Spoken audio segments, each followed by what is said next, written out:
Hello and welcome to the Warrington Imperial Guard Tactics video. Now before we get into today's video, I would like to say a big thank you to Gabriele Pecchioli for sending in some awesome pictures of his Tuscany Imperial Guard. Absolutely love a good feudal world guard regiment, and the level of detail that's gone into these just a handful of guardsmen is staggering, and I really hope that, Gabrielle, you've got some more pictures you'll be able to send in and show, because I'm looking forward to seeing more of the Tuscany Guard. Like the fact that the guy with the message scroll, it looks like parchment. It's such a cool detail. I love it. And then you've also got the feather, the guy's expression on his face, the one who's got the feather in his hat, where he's looking at that big tyrannid or big spider coming towards him, looks fantastic. And obviously all the detail on the shields and the banners looks fantastic. And one thing I think deserves a very special mention is it can be very difficult to pull off Imperial Guard flak armour in a metallic colour scheme. I've tried it and I didn't succeed. So I think that definitely deserves credit as well. So I know I'm gushing over your models, Gabrielle, but they're absolutely fantastic. Thank you for sending these in. If anyone else has got any cool pictures they want me to use in my videos, then please post them on my Facebook page, or you can email them directly to me at mordianglorytv@gmail.com. And without further ado, let's get into today's tactics video.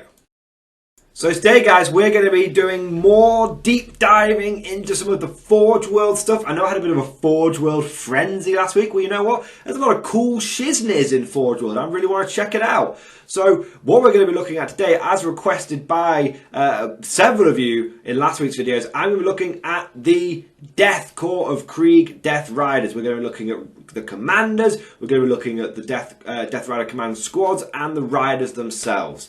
And overall, just talking about, are these guys any good? Because, well, let's answer that question straight away.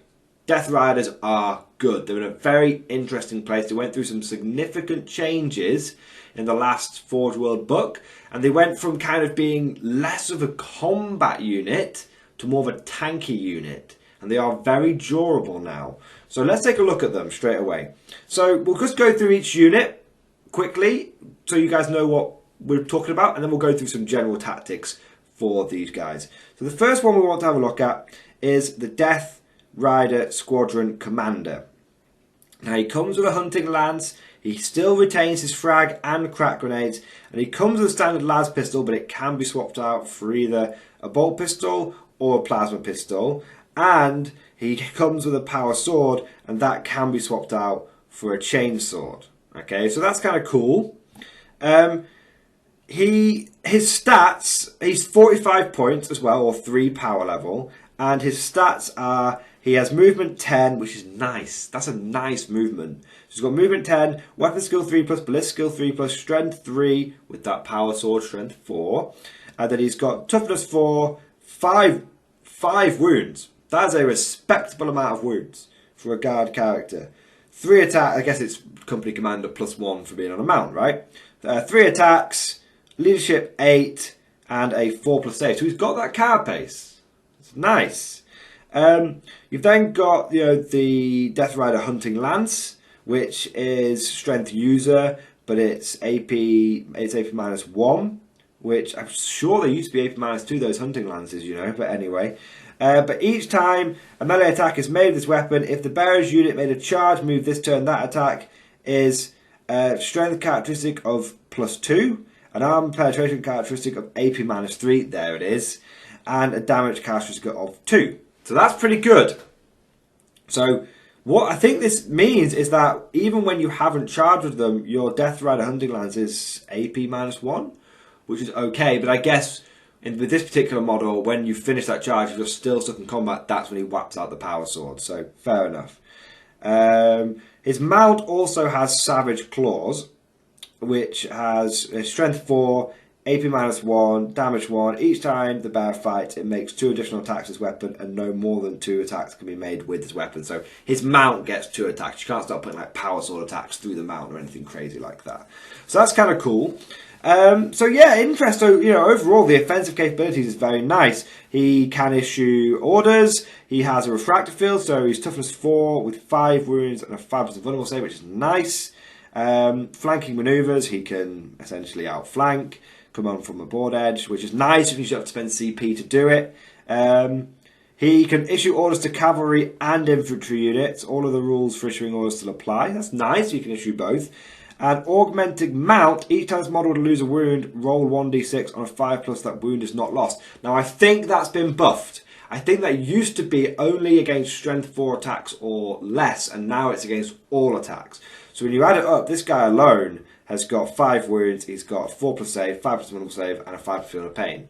It's quite nice. However, he is 45 points. So he's pricey. So I'm not sure how good the Death Rider Commander is, but, you know, let's carry on and see. I think the main event here, guys, is going to be those regular Death Rider squadrons, but, you know, we'll see when we get there. So the Death Rider Command Squad, going through what options that they have. They come with frag and crack grenades, so again it's nice to know that the Creed kept those frag and crack grenades. They come with Death Rider hunting lances, they come with las pistols, and they come with savage claws, and they don't appear to have any options, so they just appear to be Death Rider veterans. That's what they're called. So let's take a look at their stats.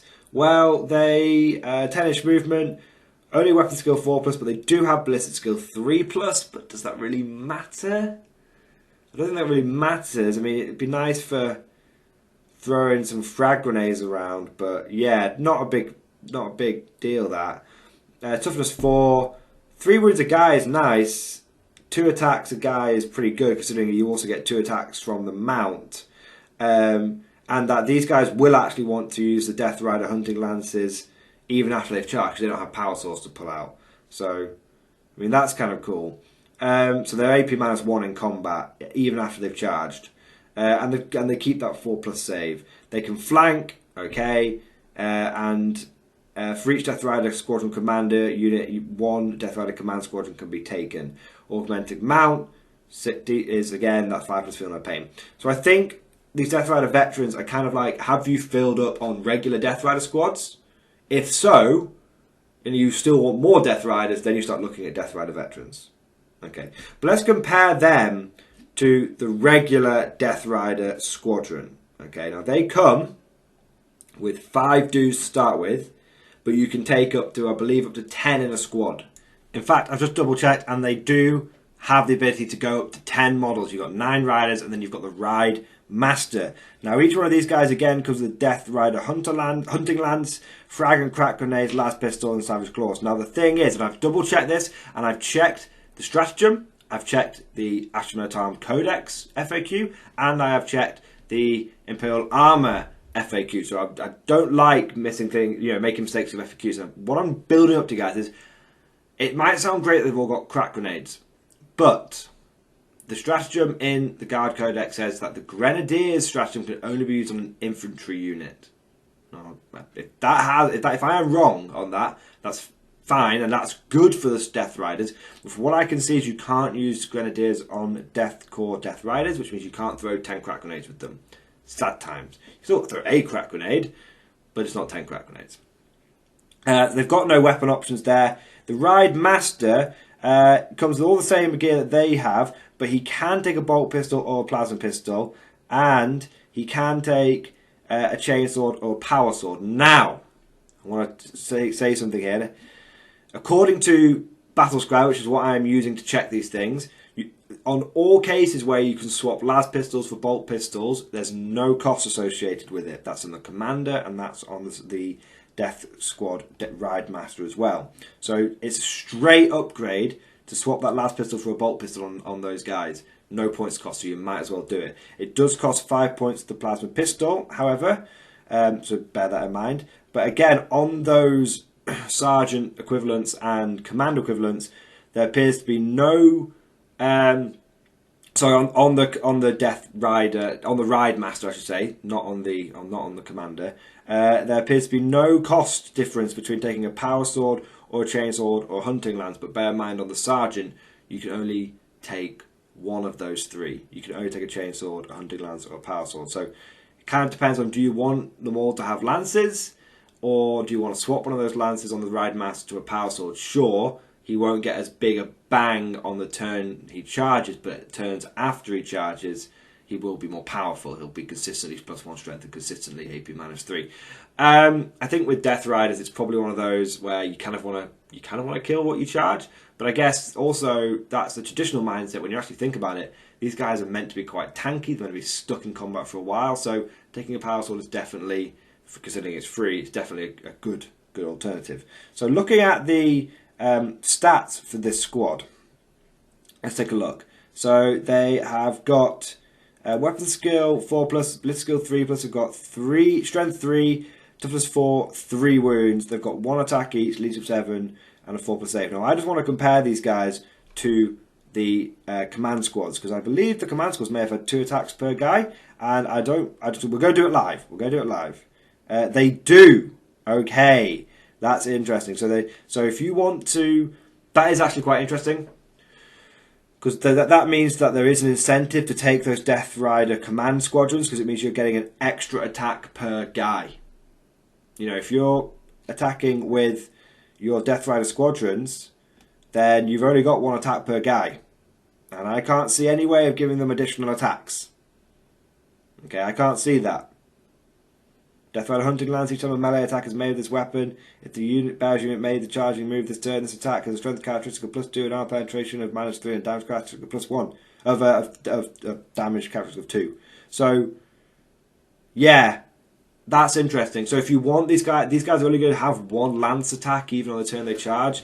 I don't believe priests affect them, because priests only affect infantry. So that's not really very good, to be honest, from a damage outpoint point of view. So if you would want Death Riders to hurt things, take Death Rider command squads. If you want Death Riders to tank things, you probably want to look at your regular old Death Rider squadron. So these guys get the 5+ feel no pain as well, 5+ shrug, and they can outflank as well. Now, we've gone through all the stats and everything, so you guys know what we're talking about. Tactics with these guys, they have been totally flipped on the head. Previously, they were pretty fragile. They were tough for guard, but they were fragile in general. But they had quite good damage output, so you could actually, get 30 of these guys together and be like, sound the bugle, sound the horn, cavalry charge, riders rohirrim, and you could smash things up with them. Now, they don't have enough attacks. I mean, you've got 10 attacks, 11 if you include the sergeant. But you've got 10 attacks with those lances, which is the main reason you're taking them. But you're only going to hit on 4s. So you're only going to hit with 5. And whilst they are damage 2, you're only going to be wounding... You'll be wounding Marines on 3s, so you might get 3 wounds. You might kill 3 intercessors with them. That's okay, I guess. But for a 150-point unit, that's not really what they're there for, right? So... what these guys are good at doing is being tanky as all hell. They have 3 wounds each. So if you think of this in terms of wounds per model, okay, then they have got 3 wounds for 15 points a model. If you were to take the same amount of models in Guardsmen, that would be 16.5 points for 3 wounds, okay? These guys are toughness 4, Guardsmen are only toughness 3. These guys have got a 4+ save, Guardsmen have only got a 5+ save. These guys have got a 5+ feel no pain. So actually, point for point, these guys are way more durable than your standard Guardsmen for the same point, for cheaper points per wound. So your average Guardsman is going to do more damage because he's going to have a las gun, and he's going to have first rank fire, second rank fire. So, your average Guardsman is putting out 4 shots, between 2 to 4 shots every single turn. So your Guardsman is a bit more of a damage output thing. And your Guardsman is troops, so he's got OBSEC, all counts. And Death Riders currently are you can only take them under Death Corps of Krieg, so you've got to stick with that crappy regiment trait. So, yeah, not ideal. But you could take a separate detachment of these guys. Bear in mind that they've been FAQ'd, I believe, that they are in the fast attack section. I think in the main book that they were actually in the elite section or something crazy. So they are in the fast attack section. So you could take an Outrider detachment led by a Death Corps of Krieg Death Rider commander, or led by a tank commander, or any commander really, but probably you don't really mind, and you could take 30 Death Riders, and it would only cost you to take those 30 Death Riders 450 points, and for those 450 points you are getting 90 wounds, because it's 30 wounds per squad, 3 squads, 90 wounds with a 4+ save, with toughness 4, with a 5+ feel no pain. If we equivalent that to Bullgrins, for 10 Bullgrins, you're looking at 350 points. So, if you were to take, so if let's say you take 2 squadrons of Death Riders for 9 Bullgrins, those 9 Bullgrins have got 27 wounds. You've got 60 wounds. Now those 9 Bullgrins are toughness 5, and you're only toughness 4. And those 9 Bullgrins will have like a 2+ save or an invulnerable save, and you'll just have a 4+ armor save. But you get a 5+ feel no pain, which on average puts you on like a. It's kind of like the equivalent of having like a 3+ armor save roughly, or you got to think about, when you've got 3 wound models and people are hitting you with a lot of damage to stuff, it actually is a big deal having that 5+ feel no pain. Means it's very much is going to take 2 damage 2 shots to kill you. It might even take 3 damage 2 shots to kill you. So yeah, that 5+ feel no pain really does boost that durability, and you're cheaper and you're faster. I mean, one of the big problems with Bullgrins is they are slow. They are real slow. They're only going 6 inches a turn. These guys are going 10 inches a turn. It's a big boost. It's like a 40% movement increase or something. Something similar. It's 4 extra inches, which we all know makes a big difference. But jokes aside, these guys are fast. Okay, let's think about we're talking about durability. Let's not repeat ourselves too much. We're talking about speed. Okay, real world. How does that look on the battlefield? Well, you can deploy these guys as a bit of a can wall, a bit of a wall, a meat screen in front of your guys, and turn 1, they can get onto some central objectives. They can start contesting that middle board straight away because 40k boards are much smaller now. So they're fast. They can take that board control, and then they can hold it because they're durable, and you've got loads of them. And then, if the enemy does decide to attack you, whilst your guys aren't that good in combat, they're better in combat than they are at shooting. I mean, it's not an uncomfortable place for them to be. Pardon me. They've got the claws. They've got 3 AP -1 attacks each, essentially. So much strength. Don't forget those horses are actually pretty deadly. So these guys are actually really good for taking the objectives and being durable and being quite tanky. And when you start thinking about this for a second, Guard are starting to look like this really quite durable force. I mean, you've got durable Bullgrin infantry. You've got durable Death Rider cavalry. I mean, the longer we start looking under rocks to find newer, more interesting ways to make the Guard, fight in the 9th edition meta, the more of this kind of stuff we're going to come across. We've got Chimeras, cheap, durable, fast. Bullgrins, cheap now and very durable. And whilst not that fast, they can still move and advance if they need to. And that's still an average of a 10-inch movement or 9.5-inch movement. You've got your Death Riders, which have got a 10-inch movement. Guard are looking like, if you're willing to play to the meta and to break your preconceptions of what you think your Guard army should be doing, then you can actually, Guard can play the meta as well as anyone else. That's one of the greatest things about Guards. We're very versatile. I know there's this prevalent feeling, and maybe I'm even guilty of feeling it and saying it sometimes, that Guard are in a really shite place in 9th edition. And the more I think about it, the more I analyse, the more rocks I unturn, the more forge wheel paths I go down, the more I open my mind, sorry Mr. Commissar, sorry Mr. Inquisitor, but the more I open my mind, the more I realise is that traditional Guard is in the shitter. Okay, pardon my French, but traditional Guard is not having a good time. But Guard has got enough options that if you're willing to either put the money behind it, or the time behind it, or whatever, you will actually find that the Guard can build quite a good anti-meta army. You know, between Demartial Tank Commanders, full payload Manticores, Bullgrins, Death Riders, Chimera Infantry, we're actually spoiled for meta choices. And actually, traditional Guard might be struggling, and Foot Guard might be, you know, decent just by the number of wounds you're putting on the board.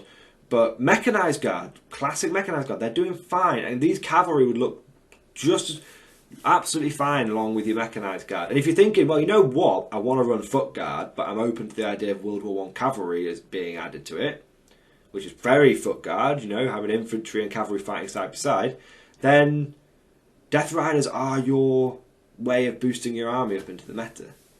And you don't have to buy the Forge Wood ones. You know, let's break the fourth wall, go into real life for a second. They're cavalry at the end of the day, guys.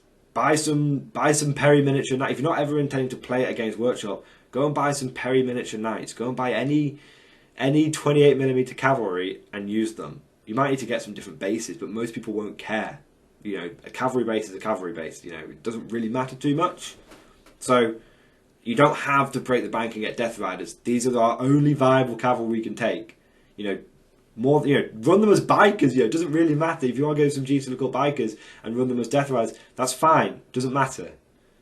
Okay. Now that does open up one last thing to mention. You know, for my fellow four-armed brethren, of those who worship a emperor who perhaps has 4 arms, perhaps has 3 arms. We don't know how many arms the emperor has, but think about this, my fellow Genestealer occultists. Atalan Jackals are fast, durable cavalry. Death Riders are fast, durable cavalry. You can take both, because you can take Atalan Jackals and you can take Death Riders as brood brothers. How interesting. Brood brother. What do you think about a patriarch advancing up, surrounded by a bunch of durable Death Rider cavalry, making them all fearless? My, that seems diabolical. Okay, anyway, enough heresy for now. What do you guys think? It's all interesting. It's all ideas out there. I hope you guys enjoyed this video. Let me know what you think. Comments, if I've got anything wrong, let me know. I always try and pin, if I have made a mistake, I try and put a comment in there and pin it so that people can, you know, see the mistake and the information gets out there. What do you think? Viable, not viable? Meta, not meta? Good, bad? I'm interested to know my community's thoughts. Hope you guys enjoyed this video, and of course, I'll see you guys next time.